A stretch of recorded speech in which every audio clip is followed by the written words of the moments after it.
Shalom, salam sejahtera bagi kita semuanya Bapak Ibu yang dikasihi oleh Tuhan kita Yesus Kristus dimanapun kita berada. Mari kita mempersiapkan hati dan pikiran untuk menyambut kebenaran firman Tuhan pada saat ini. Kita bersatu dalam doa.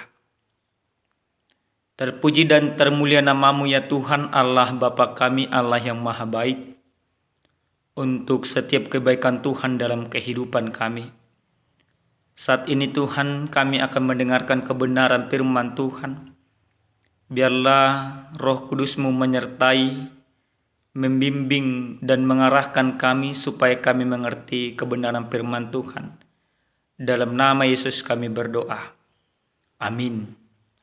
Jemaat Tuhan yang terkasih di dalam Tuhan kita Yesus Kristus, adapun sabda Tuhan yang menyapa kita pada saat ini tertulis dalam kitab Injil Lukas pasal 21 ayat 1 sampai dengan ayat yang keempat. Demikian pembacaan kebenaran firman Tuhan. Ketika Yesus mengangkat mukanya, ia melihat orang-orang kaya memasukkan persembahan mereka ke dalam peti persembahan. Ia melihat juga seorang janda miskin memasukkan 2 peser ke dalam peti itu. Lalu ia berkata, "Aku berkata kepadamu, sesungguhnya janda miskin ini memberi lebih banyak daripada semua orang itu. Sebab mereka semua memberi persembahannya dari kelimpahannya, tetapi janda ini memberi dari kekurangannya. Bahkan ia memberi seluruh nafkahnya." Demikian pembacaan kebenaran firman Tuhan. Jemaat Tuhan yang terkasih di dalam Tuhan kita Yesus Kristus, terkadang di dalam pemikiran kita, di dalam kehidupan kita, ketika kita akan memberi, pertanyaan yang selalu muncul, seberapa banyak akan kita beri? Bahkan banyak dari antara kita, dia mengurungkan niatnya untuk memberi karena dia merasa miskin, karena dia merasa tidak mampu dan belum layak. Maka ada banyak orang berusaha memotivasi dirinya supaya banyak dulu uangnya untuk memberi, mengumpulkan sebanyak-banyaknya uang untuk memberi. Tentu Bapak Ibu yang dikasihi Tuhan, sah-sah saja kalau ada sebuah motivasi untuk bisa memberi dengan bekerja lebih keras. Tapi seberapa banyak uang yang akan kita miliki baru kita mampu menolong orang? 1 juta, 2 juta, 3 juta, 10 juta, 1 miliar atau lain sebagainya. Bapak Ibu yang dikasihi Tuhan, mari kita belajar dari seorang janda di dalam perikop kebenaran firman Tuhan pada saat ini. Situasinya pada saat itu, Yesus bersama dengan para muridnya berada di bait Allah. Di dalam bait Allah, di sinagoge bagi agama Yahudi pada saat itu, sinagoge namanya. Di sana ada 13 seperti sekarang tempat-tempat persembahan. Dan tentu di ujung-ujung daripada kotak-kotak persembahan itu sangat kecil. Maka siapa yang ingin memasukkan persembahannya ke dalam kotak-kotak persembahan yang 13 itu, semua melihat. Bukan seperti kotak persembahan kita yang sekarang yang bisa masuk tangan ke dalam. Semua bisa melihat. Itulah yang membuat Yesus akhirnya mampu melihat persembahan-persembahan yang diberikan oleh orang termasuk janda tersebut. Lalu Yesus bertanya kepada para muridnya, persembahan siapa yang lebih banyak? Apakah persembahan orang kaya dan lain sebagainya? Tetapi Yesus mengatakan bahwa persembahan seorang janda itu jauh lebih banyak. Ini sangat ironi Bapak Ibu. Ini sangat-sangat tidak masuk akal. Kenapa janda tersebut mampu memberikan yang terbaik di dalam kehidupannya, memberikan persembahan yang terbaik kepada Tuhan? Ternyata janda itu benar-benar bersatu dengan Tuhan. Kebutuhan utama dia adalah hidup di dalam Tuhan.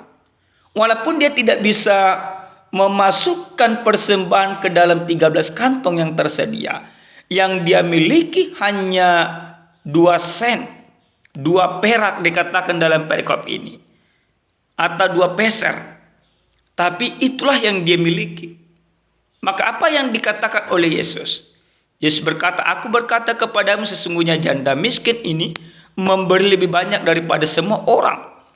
Nah, Bapak Ibu yang dikasihi Tuhan, pada bagian ini menjadi sebuah pukulan yang telak bagi para ahli-ahli Taurat pada saat itu. Di dalam pasal yang ke-20 ayat 47, di sana jelas dikatakan bagaimana ahli-ahli Taurat memperlakukan para janda secara tidak adil. Menindas para janda, mengambil hak para janda. Tentu jangan kita berpikir Bapak Ibu, janda yang di sini janda orang kaya seperti zaman sekarang. Dalam tradisi orang Yahudi kala itu, kalau sudah dinamakan, sudah dicap janda, berarti banyak hak-haknya yang hilang. Dia menjadi kelas nomor 2. Jadi, kalaupun dia ditindas dan lain sebagainya, cenderung hukum menutup mata dengan semuanya itu. Maka orang yang termarginalkan salah satunya pada saat itu para janda. Dengan segala kemiskinannya, dengan segala kekurangannya. Janda yang tertindas oleh ahli-ahli Taurat tetapi dia mampu memberikan yang terbaik di dalam kehidupannya. Ini yang sangat luar biasa. Dia mampu memberikan yang paling banyak daripada para penindas. Orang Yahudi yang selalu menindas itu tidak mampu memberikan seperti yang diberikan oleh janda tersebut. Tapi janda itu dengan segala kesungguhannya, dengan segala kekurangannya, dengan segala keterbatasannya mampu memberikan yang terbaik. Dan itu tentu menyenangkan hati Tuhan. Dan itu tentu membanggakan. Dan itu tentu menjadi sesuatu yang harus kita tiru di dalam kehidupan. Lalu Bapak Ibu yang dikasihi Tuhan kita Yesus Kristus, mari kita bawakan kebenaran firman ini ke dalam kehidupan kita. Sesuai dengan tema yang sampai kepada kita dikatakan memberi dari kekurangan. Ini sangat unik, temanya ini sangat menarik Bapak Ibu. Bagaimana setiap orang yang dikasihi Tuhan, setiap orang yang percaya diajar untuk mampu memberi dari segala kekurangan. Kenapa kita harus memberi Bapak Ibu? Ini yang paling utama. Kenapa kita harus memberi? Bapak Ibu yang dikasihi Tuhan, yang pertama sekali kenapa kita harus memberi kepada Tuhan, memberikan persembahan, itu dikarenakan karena kita sudah terlebih dahulu menerima segala anugerah dan kebaikan Yesus Kristus dalam kehidupan kita. Oleh anugerah Yesus Kristus itulah maka kita boleh hidup, maka kita diselamatkan, maka dosa kita ditebus oleh Yesus Kristus. Penebusan yang diberikan oleh Yesus Kristus tidak hanya kepada orang kaya, tidak hanya kepada pejabat, tidak hanya kepada para penguasa, tapi kepada setiap orang. Kepada orang miskin, kepada orang termarginalkan, kepada orang yang kekurangan, bahkan kepada orang yang berkecukupan. Anugerah itu diberikan oleh Yesus. Tapi bagaimana setiap orang yang sudah menerima anugerah itu merespon anugerah itu dalam kehidupannya? Respon kita terhadap kasih karunia Allah, itulah yang mendorong kita sebagai rasa syukur kita untuk memberi. Maka tidak ada lagi sebuah alasan bagi kita, Pak Pendeta, aku masih miskin, aku petani, aku pedagang yang tidak punya apa-apa. Tapi firman Tuhan mau mengajar kita bahwa setiap orang yang sudah merasakan anugerah Allah di dalam kehidupannya, maka seyogianya dia harus memberi. Tidak persoalan seberapa banyak engkau berikan Bapak Ibu, 1.000, 2.000, 3.000, selama itu menunjukkan kecintaanmu kepada Allah, selama itu menunjukkan bagaimana engkau mensyukur segala anugerah Allah yang kau terima dalam kehidupan.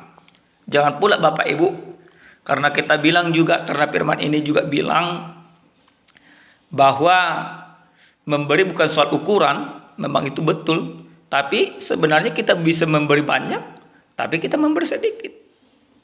Itu sangat konyol namanya. Itu tidak benar juga Bapak Ibu. Kita bisa membantu 3-4 orang, tapi yang kita bantu hanya 1. Itu tidak pas. Bukan konsep seperti itu yang diinginkan oleh Tuhan. Yang diinginkan oleh Tuhan sesuai dengan kebenaran firman Tuhan ini. Mari kita memberi dengan segala ketulusan, dengan segala kemampuan, dengan segala daya kita. Bahkan dengan segala kekurangan yang kita miliki, tanpa terkecuali. Karena apa? Karena semuanya sama-sama menerima anugerah daripada Allah. Berikan yang terbaik sebagai rasa cintamu kepada Allah di dalam kehidupanmu. Itu yang pertama. Yang kedua Bapak Ibu yang dikasihi Tuhan kita Yesus Kristus. Firman ini mau mengajar kepada kita bagaimana seorang janda tersebut senantiasa sungguh-sungguh memberikan kepada Allah dari apa yang dia miliki. Mungkin kita memang, saya yakin kita belum mampu seperti janda tersebut. Kenapa kami katakan secara pribadi kita belum mampu? Karena memang Bapak Ibu yang dikasihi Tuhan, kalau janda ini dikatakan dalam ayat keempat, dia memberikan seluruh nafkahnya. Yang dia miliki hanya tinggal itu. Dia tidak memikirkan hari esok. Kalau sekarang kita bilang ini konyol Bapak Ibu. Kita sudah langsung berhitung matematika. Tapi kenapa janda itu mampu memberi demikian? Karena dia yakin akan lawatan Tuhan. Tapi bukan berarti coba-coba ya Bapak Ibu. Jangan pula nanti setelah kita mendengarkan firman Tuhan ini, kita berikan semuanya harta kita ke gereja, kita berikan ini dan itu dengan berharap bahwa akan ada anugerah Tuhan. Hanya coba-coba. Tidak didasari oleh iman yang teguh. Tidak demikian juga Bapak Ibu. Saya bukan mau mengajarkan kepada kita, atau firman ini bukan mau mengajarkan kekonyolan bagi kita. Tapi ini mau mengajarkan sebuah hal yang begitu luar biasa. Karena memang tradisi pada saat itu, ini bagian dari tradisi juga. Banyak orang-orang miskin tidak berani datang ke bait Allah dengan segala kemiskinannya. Kenapa? Karena mereka malu, tidak bisa memberikan persembahan, tidak bisa mengisi ke-13 kantong persembahan yang sudah disediakan itu. Sehingga yang bisa datang ke bait Allah itu hanya orang-orang kaya, ahli Taurat, yang punya banyak modal untuk memberikan semuanya. Tapi janda ini menjadi titik awal yang sangat baik. Walaupun dia miskin, tapi dia tidak takut untuk datang ke bait Allah. Dia tetap datang. Karena dia tahu yang terpenting di hadapan Allah sebenarnya bukan persembahan yang dia bawa, tapi bagaimana dia percaya dengan tulus kepada Allah. Bagaimana dia yakin akan lawatan Tuhan di dalam kehidupannya. Itulah yang mendorongnya untuk datang ke bait Allah. Bapak Ibu yang dikasihi Tuhan. Dan apa yang mendorong kita untuk datang ke bait Allah? Ini juga yang harus kita pahami dari kebenaran firman Tuhan ini. Dari firman ini kita mau diajak untuk percaya dengan kekayaan Allah. Ketika kita datang ke bait Allah, di sana kita akan melihat ada kenikmatan yang begitu luar biasa bersama dengan Tuhan. Ada pertemuan yang begitu luar biasa bersama dengan Tuhan. Maka lewat firman ini kita mau diajak, kita mau diajar bagaimana setiap orang jangan lagi sungkan untuk datang ke bait Allah. Jangan lagi sungkan untuk datang mempermuliakan Tuhan. Jangan lagi sungkan untuk datang bermazmur bagi Allah. Karena bait Allah bukan tempat orang-orang kaya, tapi bait Allah tempat kita bertemu dengan Tuhan, tempat kita menerima belas kasihan Allah, tempat kita mensyukuri segala anugerah Tuhan di dalam kehidupan. Maka mari Bapak Ibu yang dikasihi Tuhan, kita akan diajak untuk memberi dengan segala kekurangan, tapi terlebih utama mari kita datang bertemu dengan Allah di dalam kehidupan kita, sehingga dengan demikian ada anugerah yang begitu luar biasa yang akan kita terima di dalam kehidupan kita. Amin. Kita bersatu dalam doa. Kami bersyukur kepadamu Tuhan Allah Bapa kami, Allah yang maha baik. Untuk firman Tuhan yang sudah kami dengarkan, biarlah kiranya Tuhan kami melakukan firman-Mu ini di dalam kehidupan kami. Terima kasih Bapa. Dalam nama Yesus kami berdoa. Amin.